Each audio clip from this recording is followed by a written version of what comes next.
Our true enemy has yet to reveal himself.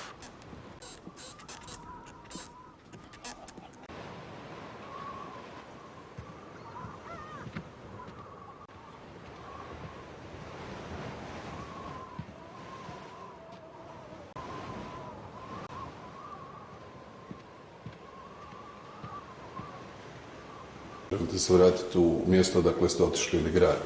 Evo poticaja, 150.000 kuna za poslovni plan plus još 50.000 za stati na noge i pokrenuti biznis. Ta mjera se do sada pokazala izrazito uspješna. Dakle, od onih ljudi koji su iskoristili, recimo da ih je 100%, 85 poslova koji su kreirani kroz tu mjeru danas radi na tržišnim osnovama bez ikakvih dotacija države ili Hrvatskog zavoda za zapošljavanje. Znači da ima smisla.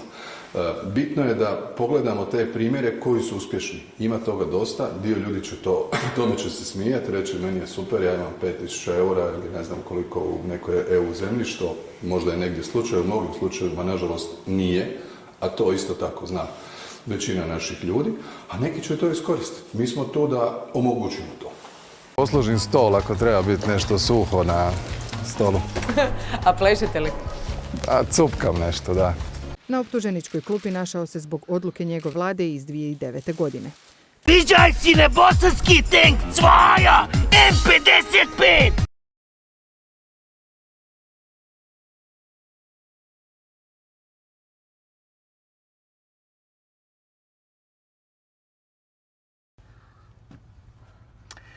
This is the worst.